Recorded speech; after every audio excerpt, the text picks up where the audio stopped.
Welcome to Bits About Books, the home for conversations with authors of breakthrough books on sales, marketing, and business. Founders, entrepreneurs, and individual professionals, we all need to keep track of ideas that are helping create our today and tomorrow. Bits About Books will strive to find those books and speak to their authors, go behind the scenes and understand what inspired the authors to write the books that they did and how they went about doing so. Through our conversations, we hope to gain insights that will help us to get the most out of our efforts. I'm your host Shubhanjan Sarkar, founder of PitchLink, the next generation buyer-seller engagement platform where our mission is to make buying easy. Welcome to Bits About Books. Thank you for your time and for joining us in this session. I have a favor to ask. While you continue to listen to the podcast, please leave a comment or rating at iTunes or wherever else you get your podcasts from. I personally look at each comment and will give you a shout out to each of you in our following episodes. It means a lot to hear from you. Our guest today is Justin Michael, and we speak with him about his bestseller, Sales Superpowers, a new outbound operating system to drive explosive pipeline growth. There's been a Cambrian explosion of tools, 20,000 for MarTech, and now sales tech is catching up with MarTech. Like you stated, 1,500 sales solutions. And what happens is you have like the Henry Ford supply chain, but across the very top of the funnel, 75% of that can be automated. But companies haven't necessarily invested in that tech because we've had a pandemic, multi-front war, recession fears, and so there's been more cost cutting versus a ton of M&A and investments in this that were predicted. Now, that will swing back. So right now, all the stats are pointing down. They're saying that the 11 million AEs and SDRs in tech, only 20% are hitting the number. Some say 40, I've heard even 20. So to me, that was a clarion call that I can't just have everyone with low budgets buy all the tech stacks. It's like, what do I do for everyone else? What's the MacGyver? There's 400 million small businesses and openings, new closing. They can't get the meetings. They can't get people to talk to them. They can't get their foot in the door. And so I said, well, over my 20 years, here's how I did it. If I had a spreadsheet, a Gmail, and a LinkedIn, well, here's how I did the subject lines, and here's how I wrote the emails, and here's how I left a video, and here's my voicemail. And here are all the neuroscience, counterintuitive, visual, mobile responsive hacks that require no cost. That's the operating system, what you inject into the tech stack. Justin Michael is a world record-breaking outbound sales maven who has arguably built the deepest client acquisition methodology of all time, the Justin Michael method. It's driven over 1 billion in pipeline for 200 plus startups and over 25k reps, he advised. Ex-Salesforce and LinkedIn, Justin is the global authority on AI-based outbound prospecting alongside legends like Aaron Ross, Josh Braun, and Mark Roberts. His counterintuitive, mobile responsive, neuroscience-backed visual prospecting methodology made him $1 million earner and helped countless startups scale past the 10 million ARR. Justin is the best-selling author of Tech-Powered Sales, which proved that over 75% of top funnel can be automated by raising your technology quotient. He lives in Los Angeles, California, advising top SaaS technology CROs and teams on bleeding-edge revenue models. Now, onto this explosive session with Justin Michael. Justin, welcome to Bits About Books again. I'm delighted to have you back, and I'm always fascinated to talk to you, learn from you, look at what you are doing. I am a big fan of how much you give, and I'm not saying this because you have come on this show. You know that. I mean, we have been connected and we have been talking for many months now. I really want to know what made you think that you should actually put all your thoughts together into this book. What is it that triggered you to think of writing a book? Because till now you had done a collaboration with Tony, and that was a very successful book, pretty much in this genre. And so basically that was the watershed kind of book where technology and sales is spoken about in the same breath, right? So although we have 1,500 sales tech products out there. You were never sort of putting it in the center of this discussion. So you did that with Tony. What made you think that you need to write a book now? Yeah, so I want to thank my co-founder, Julia Nimchinsky, because it's been interesting, right? Because with the run-up to tech-powered sales being released, I began to formulate, well, what will I coach and train and advise on? And it just became the Justin Michael method. And it was these 17 codex cheat code guides that had email sequences and templates and formulas and strategies and scripts. And I put it out there and I put it on Reddit. And I mean, tens of thousands of people downloaded this thing. Yet there were contradictions in the guides. There were puzzles and riddles and paradoxes, and they were written over the course of years. And what happened is a whole new generation of, gifted younger folks came up and started doing a lot of email marketing courses and email marketing. And it got to the point, kind of like Eddie Van Halen with 2-finger tapping on the guitar, is people forgot the first person to do it. So she encouraged me to codify a methodology.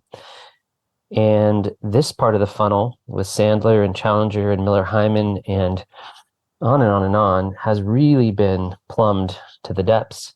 When we go up to the very top of the funnel, there's nothing really deep, sophisticated, or strategic in the sense that it handles matrixed enterprise accounts.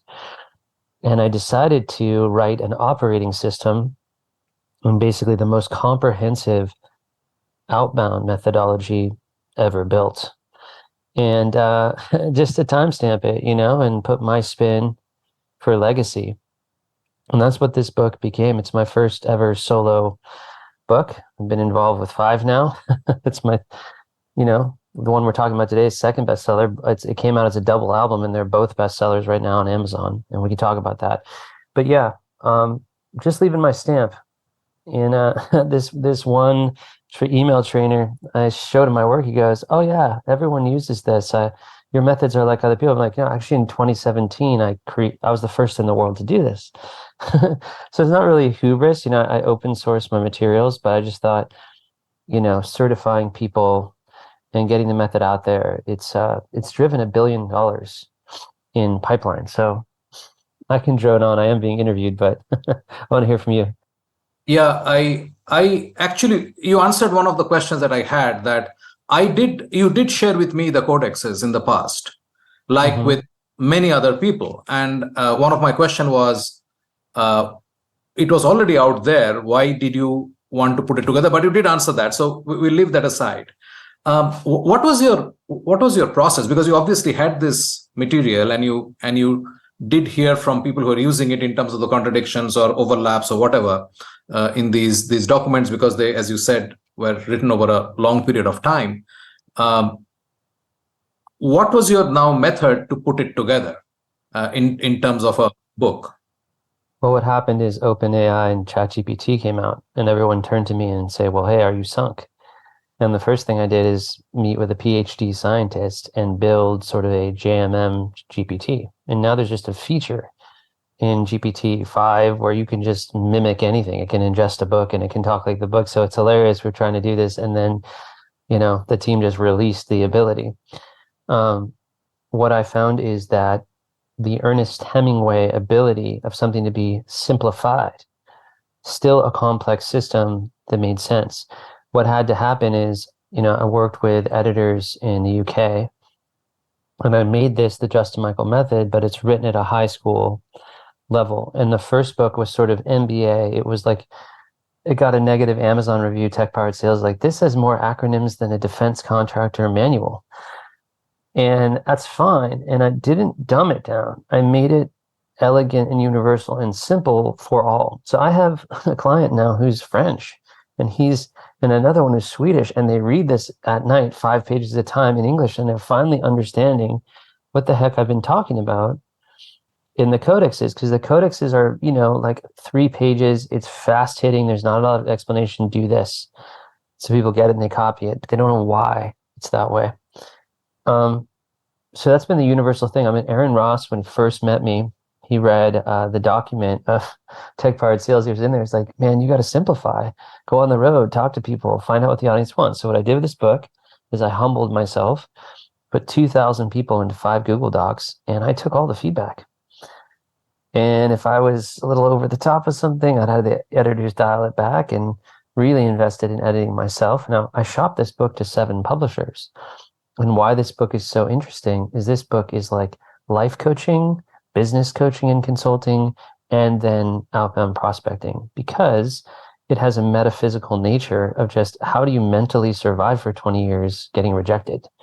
So I really started touching things like, visualization and transcendentalism and some of these ideas of entanglement, quantum theory. And so they're kind of like, well, is it a spiritual life coach book, or is it like a client acquisition manual? And so it's kind of genre breaking, and that also, it feels good to read. You come away from it ready to take over the world in a good way, or your pipeline. That works. Right.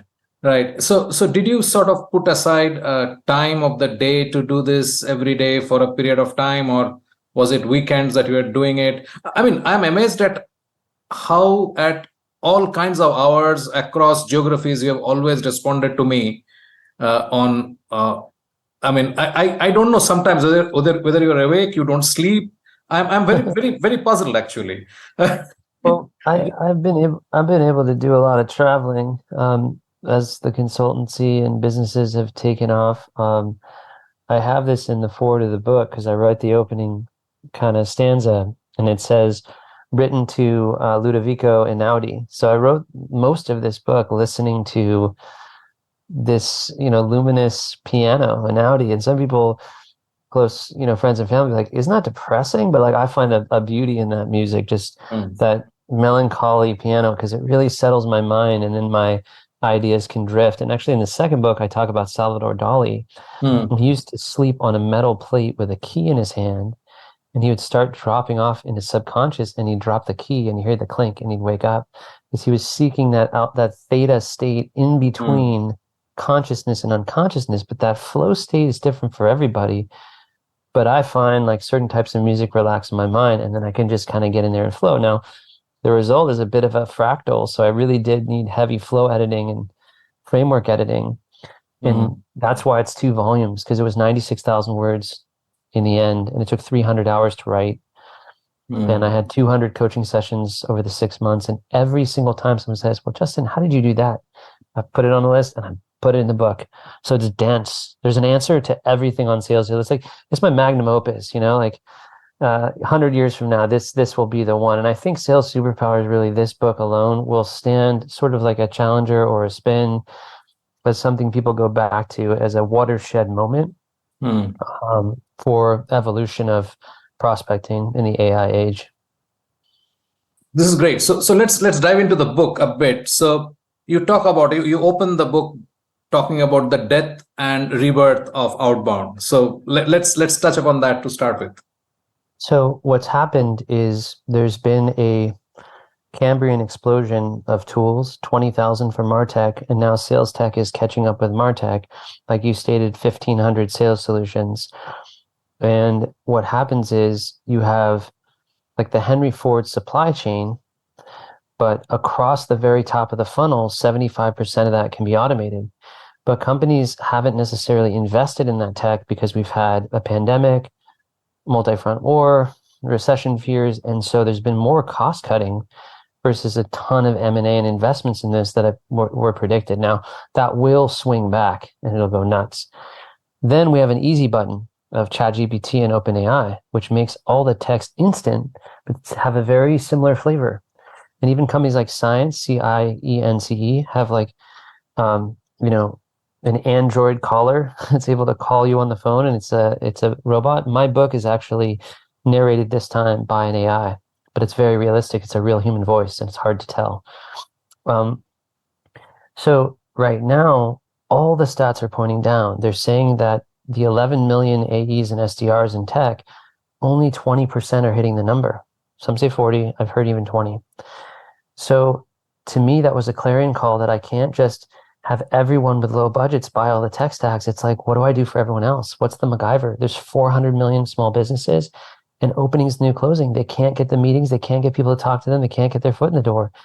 And so I said, well, over my 20 years, here's how I did it. If I had a spreadsheet, a Gmail, and a LinkedIn, well, here's how I did the subject lines, and here's how I wrote the emails, and here's how I left a video, and here's my voicemail. Like, here are all the neuroscience, counterintuitive, visual, mobile responsive hacks that require no cost. That's the operating system, what you inject into the tech stack, right? Because if you're a great writer and you can position and sell, which many salespeople are, and they sell themselves short. If you can sell complex software products, you're a great writer. It's like, oh, I can't write. I just sell complex software. Well, you articulate all day. You convince people all day. So like in many senses, this book teaches people how to write. B2B copywriting. There's a chapter on that. And it gives them the confidence that they are good at communicating. And it carves out a separate form of communication, which is B2B copywriting or B2B selling, speaking, and linguistics. So I've introduced a term called heuristics, kind of like my last book was TQ or technology quotient. And this word makes people glaze over. It just means shortcut. I heard it in David Hoffeld, Science of Selling. It's been used, comes out of psychology, really comes out of programming development because they build code bases on code bases. But what I figured out is if you use templates on the internet, everyone has them and it saturates. So then you're just getting the same exact appropriate person, right? Hope you're doing well, executive meeting request. So what I'm teaching people to think about is what is the concept or meaning or meta? Are you using humor, social proof, brevity, differentiation? And it's kind of paint by number like Bob Ross. So I've been able to work with 22-year-old kids, teach them the system in 2 weeks, and they catch Fortune 500 meetings over and over again. It's like, well, you're gonna need 20 years to have the acumen. No, it's the way you communicate. And if you use these heuristics and put these boundaries on GPT, now there's this GPT lab running through this book, which is ways to talk to ChatGPT, to prompt it, to help you as an assistant. You may not have even thought of that. But the biggest thing to take away from all my work now is Michelangelo. I saw the angel in the marble and carved until I set them free. Meaning, hit the easy button, but then make hyper-personalization, hyper-P. Put your own personalization, go do 30 seconds of research. Do not rely on the machine. Otherwise, you will get a vanilla outcome, what I call homogeneous GPT. Meaning, you go to your favorite ice cream or gelato store and you taste all the flavors and kind of all base vanilla. You can kind of taste when it's all from the same place. You don't want your messaging to be that way. That's what I got, man. I droned. Yeah, this is interesting because, again, you answered part of the next question I was having in terms of everybody using the same examples, so everything becomes same. So how do you sort of progress from there? It's time for a short break. Stay with us. After the break. So in this era of the 2020s, if you email one at a time, it's primitive. And if you call one at a time, you need to ring 3 to 10 numbers at a time. You need to send 50 emails at a time. You need to be able to rotate your domains and IP addresses and warm them and have really smart configurations around RevOps. And now some of the larger technology systems for automation are getting disrupted by these younger upstarts like Smart Lead and Instantly, right? And we have versions of software that are like the old disruptors, and they're disrupting the disruptors. You are listening to a Business Podcast Network original. Podcasting is the fastest growing content marketing opportunity, which is untapped. We can help you craft your audio strategy and help leverage the wide reach and easy streaming capability that the smartphone penetration provides. It is easy, it is powerful and personal. Talk to us to find out how podcasting can help you build your brand and reach out to your targets like never before. Write to us at bpn@bizcast.in. That is bpn@bizcast.in. Business Podcast Network. Podcasts end to end. Welcome back. I'm Shubhanjan Sarkar, your host for Bits About Books and founder of PitchLink, the buyer-seller engagement platform. Let's dive right back into the episode where we left it. The question that I have for you is, how effective really do you think is cold outreach vis-a-vis actually nurturing a market and starting dialogue which is of value and relevance? So yes, in the last 2 weeks, outreach put out a letter to its customers that's gone viral over the internet, which states that there is a Gmail and Yahoo hard-coded 5,000 emails per day, and then 0.3% on 1,000 sends spam flag. Now, I spoke to the COO of retention.com, Santosh, and he said, hey, it's kind of a Y2K. You'd really have to be a spammer, but it's making people think about this. Like even right now from sequencers globally, I don't know if it's like, 75 billion emails sent every day. It's massive. Typically they get one meeting on 1,000 tries. So that means that you're seeing 999 prospects not getting hit. Now we can go to Chet Holmes and think 3% of the market in the window. I think Gartner said 5%. I think Corona and SaaS explosion has made that in some markets 1%. But there's another book by Jim Holden that uses the 80-20 rule, and he says that 80% of a market services demand, but strategic sellers can create demand. And that jives with Mike Bosworth and the idea of latent pain. You've seen the iceberg graph. David Seabaker says the prospect's in the jar reading the label. We're on the outside looking at the label. So a master prospector can uncover pain or latent pain with prospects that are not in market. Number 2 is buyers buy. A master prospector, that's my max. When I say something brilliant, I get balloons. Can also take business from competitors because buyers buy. Right? Someone who leases a Mercedes every year, you get a BMW lease for their significant other. So what I would say from a sustainability is the predictable revenue model of just email blasting, it may be over, but it has changed. Just like Henry Ford said, if I had asked them, they would have wanted faster horses. So in this era of the 2020s, if you email one at a time, it's primitive. And if you call one at a time, you need to ring 3 to 10 numbers at a time. You need to send 50 emails at a time. You need to be able to rotate your domains and IP addresses and warm them and have really smart configurations around RevOps. And now some of the larger technology systems for automation are getting disrupted by these younger upstarts like Smart Lead and Instantly, right? And we have versions of software that are like the old disruptors, and they're disrupting the disruptors. There will always be outbound.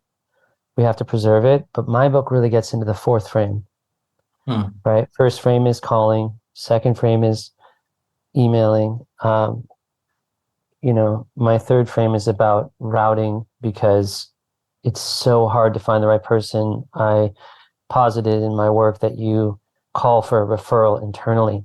But the 4th frame is social selling. So if you can get in Slack channels in dark social, you can get one-to-one on LinkedIn. In any DM thread, well, what do? Well, you don't pitch like an email. It works like a chat flow. So in this book, I had this like $10,000 procedure called the 4th frame. And this guy, Luke Shalom, he drove $200,000 in earnings on just this technique. And the technique is not something that will look the same because it makes you think, but it's a way to choreograph a chat with a prospect that gets to be their idea to want to get on a Zoom call. And now you can open up hundreds of meetings through LinkedIn finally. Yeah, absolutely. If the buyer wants the meeting, it's the easiest way to get it. And automation is hitting LinkedIn hard now because there was a landmark decision that they couldn't regulate scraping.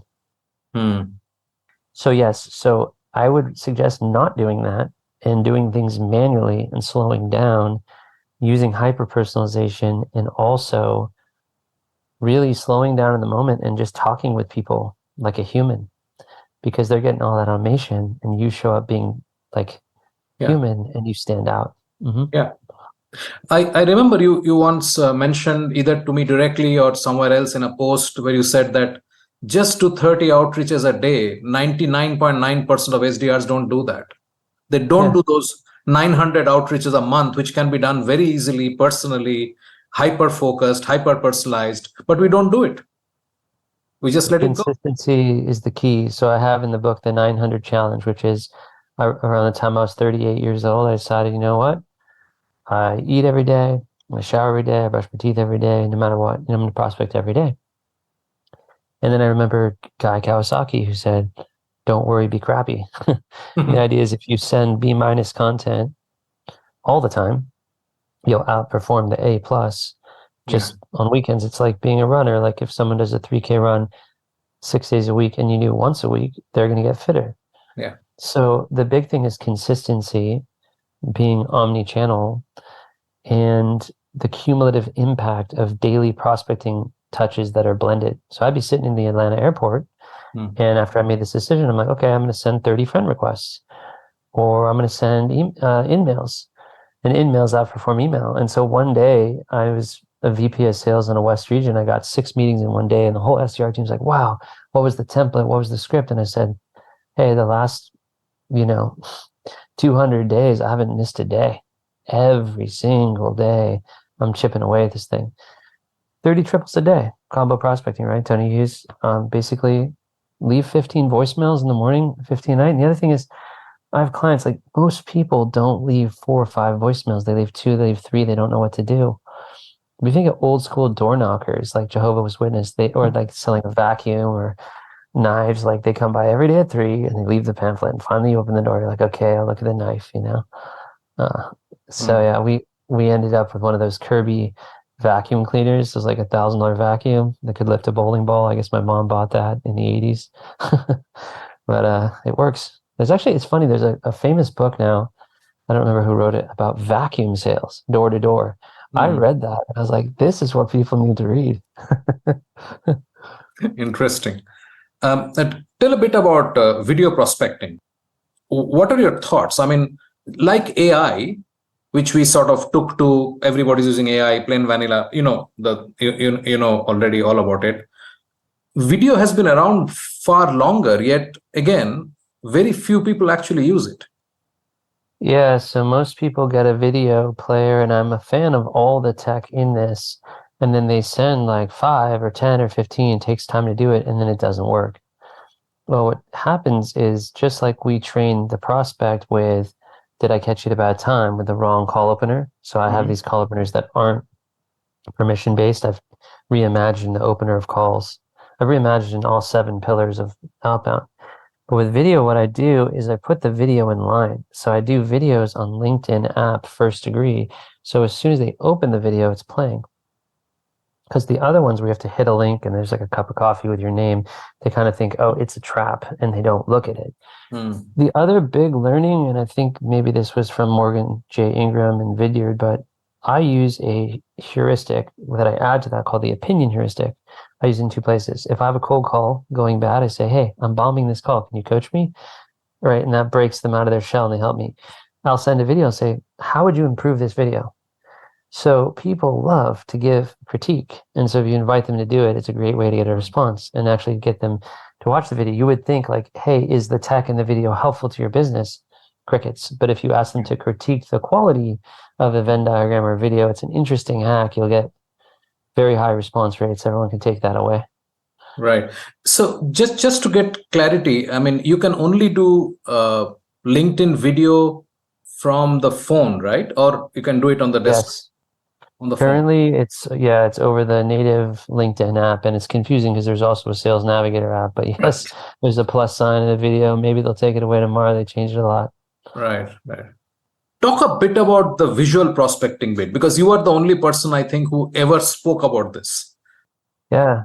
So the reason nobody touches that is they hit the spam filter. So they all just abandon it. But I read a statistic, and it's held true, that visuals are processed by the brain 60,000 times faster than words. And 90% of how we retain information is visual. So I sent from my personal Gmail an email to the chief digital officer of McDonald's way back in the day. It's probably someone new now. And I got a response immediately and a meeting. Then I sent that to the VP of Mobile of Home Depot, and they called my signature. And I felt like that scene in Back to the Future where Doc Brown falls and hits his head on the toilet and invents time travel, the flux capacitor. I'm like, wow. And then I realized SEO and SEM, millions of dollars, billions are spent to get you to click the right ad to get to the site. And what's on the front of Nike? Human faces, visuals. What's on the front of Google? Like, it's all pictures and product marketing. What I do is I send a flat email under 50 words in the first message that converts 60% higher, right? 3 paragraphs takes 11 seconds. 3 sentences takes 3.3 seconds by the brain to process. The longer email triggers fight or flight, the smaller doesn't. I bump it with the word thoughts. And on day 3, I put the picture under 100 kilobytes, under a megabyte. And by doing that, I get through the spam aperture on Outlook or Gmail because they've already opened it a few times and I can get it delivered. And that's how I hacked it. And now I have a company that I'm about to work with that created this really sophisticated diagram based on my work. I didn't even know they did. And they unlocked 60 enterprise opportunities with this Venn diagram. Happy to share it with anyone who'd like to see it. It was incredible. It looks like a crop circle or something from a UFO, but it's so visually stunning. It sucks you in and you can't help but write back and ask questions. In fact, when I first did Venn diagrams, I'd get them wrong. And my prospect would say, hey, my logo's in the wrong spot, or that's totally wrong. I'm like, yeah, let's get on a call and talk about it. Because we want to stimulate. Remember, the currency of prospecting is interactivity. Therefore, any reply is positive, even a negative reply. Right. So just to extend this thought, for the mails to carry a diagram, you do this 3-mail sequence where this goes in the third because people have opened and so on. What happens if you try to do that in InMail? Because InMail, there is no deliverability issue. You can attach any image you'd like in an InMail. So just Correct. attach a Venn diagram or attach a case study with someone's face or attach something from your solutions page. There's a program called Cloud App, which is now Zite, ZIGHT.com, and it makes a GIF of a 3-second moment. So I send George Clooney bumps, I send parts of a demo, UI, UX moments, anything wow factor. Okay, but not a PDF. It has to be like a visual, a GIF kind of thing, which is automatically visible and need not be clicked on to see. That's what you're saying. Exactly. And PDFs are good, but nobody reads them. So I always talk about, back in the day of SEO, Marissa Meyer, who was running search at Google, used to have an investor send her an email that said 33, 27, 16, 8. It was the amount of words on the Google homepage. And every time they deleted words, it did better. So then they came up with a science in like the early 2000s or mids where it was called conversion rate optimization, CRO. Well, taking CRO and mobile responsive design, when I write an email sequence, that first set of 3 is a cluster and it has a narrative arc and it's fractal holographic because the second cluster would also convert. So what I mean to say is wherever they stop the music on the sequence, it's going to convert them. My key is never click away. I don't use links. If I have a white paper, I just put what it's about into a single sentence. I'm like, hey, there's this recent white paper from Forrester where we uncovered that, 64% of revenue leaders use enablement solutions, whatever, what's the impact? So everything's done inline. You're scrolling on the mobile device. And a fun Orin Claff was I might even put the whole email into the subject line. Right. Pattern interrupts. There was a time where I got access to a CRM system and was able to send 300,000 messages in a very short period of time. And it was just a single sentence in the subject line about a VIP event for the mobile Congress in LA. And it got opened by billionaires, founders of companies, and everyone. I got over 700 responses, and everyone referred, hey, this person on my team, because it looked organic. They all thought it was personally sent. So the biggest tip is pick one person you really respect, write a natural email, and then think about how you can scale that up to go wider. And that's where A/B testing comes in. As people may know, I've sent 5 million emails over time, and I've done 20,000 hours of cold calls. Why? I'm not sure. That's why it's a spiritual book, because I'm still here. My hair is getting gray faster now. Right. Do you actually think that reaching out to a lot of people is a sustainable process vis-a-vis actually nurturing a group and then having a dialogue with them for sale? So these two are two different approaches, right?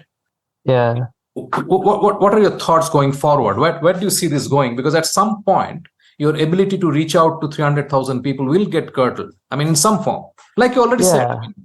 Yeah, this is a long time ago and just kind of a funny testament to the quality of the text. But, Chet Holmes had the Dream 100, but I typically will pick 200, but that's 40.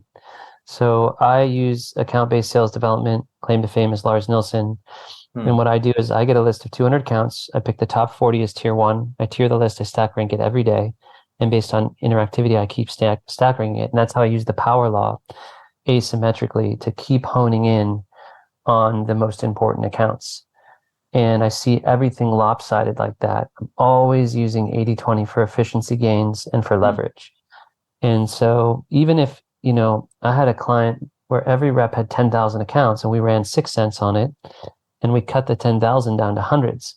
But the key is to always be looking for that 80-20, 95-5, 99-1, and looking for signals and trigger event selling like job changes, funding, employee headcount as a proxy for profitability is really key. The era of spray and pray is gone. I mean, you've got a 50 send per day cap on Gmail. You could get 4 of them and send 200 a day. So I created this word hyper P, and no one knows it because I created it. It's hyper personalization. It means someone watched this podcast, this webinar, and at minute 33 heard me say this and puts at minute 33, you said this. Now, soon AI can listen to all the podcasts, pull out the nuggets. I've even seen a friend of mine build this thing. But we're not going to see artificial intelligence replace the buyer and the seller till 2035 when AGI comes out. Yeah. And the regulators with TCPA and the Federal Trade Commission, they're not going to let robots call you unless there's some kind of legislation that says, hey, this is Justin's AI, disclaimer. And John Gerard, who used to be the CEO of Science, first shared that concept with me. Kind of like personalization of ads, you're open to sharing data. If you get it personalized, you would have to opt in to be willing to be called by the robots from certain companies. Yeah. And that might work. But for now, we're pretty safe for the next 10 years. It's going to be like Uber. We keep making self-driving car and nobody's using them. It's kind of a gimmick. I wish I had better news. Right. This is great. Bits About Books is brought to you by PitchLink, the buyer-seller engagement platform. PitchLink makes buying easy by enabling high-quality engagement between buyers and sellers through its presentation and discussion modules. Sellers create customized sales narratives using sales collaterals and personal videos and reach out to prospects through a non-intrusive, buyer-qualified engagement. PitchLink requires no installation or download and holds the entire repository of sales collaterals and buyer-seller conversations. Talk to us to know more about how you can engage with customers without intrusion. Call us on 99021 631 32. Justin, what should be the one takeaway from your book? I know it's a very cliched question, but if you wanted people to just go out with one thought, what would that be? I call these my tombstone realizations, but the truth is that email is visual. It's not templates and scripts. It's not templates. It's not even formulas and frameworks. It's visual. So that's cool.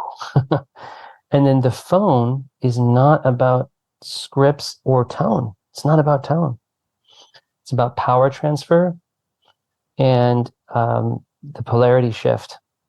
And you'll see what that means from a neuroscience perspective. So those are really kind of earth-shattering challenges to the last 100 years since Alexander Graham Bell invented the telephone. And there's so much more in this book. But thank you so much for letting me share. It's called Sales Superpowers. It's on Amazon, very near the top or at the top. And just search Amazon for Justin Michael. It's right there. Absolutely. I'll put a link to your book. No worries. And I hope to get you back to talk about the JMM Model 2.0. Awesome. Thanks for everything you do. And grateful for all the readers out there. Keep reading. Readers are leaders. And appreciate you. Grateful. Thank you, Justin. We have a fantastic lineup over the next couple of episodes with great conversations on breakthrough books. Subscribe in your favorite podcast app so you do not miss a single episode.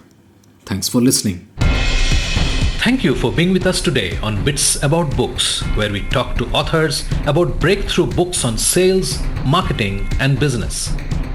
We hope this conversation helped inform and motivate as we all navigate a rapidly changing business environment. For us, these are enlightening conversations enriched with knowledge and expertise. We encourage you to go out and buy the book to learn firsthand and implement some of the great ideas we discussed today. We hope to have you with us again in the next exciting episode of Bits About Books. If you liked what you heard, Subscribe to the show in your favorite podcast platforms like iTunes, Google Play, Spotify, or wherever else you get your podcast from, and give us a rating while you are at it. This Bizcast original podcast is produced for PitchLink, the next generation buyer-seller engagement platform, where the mission is to make buying easy.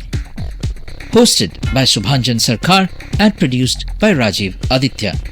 See you next time and have a wonderful day.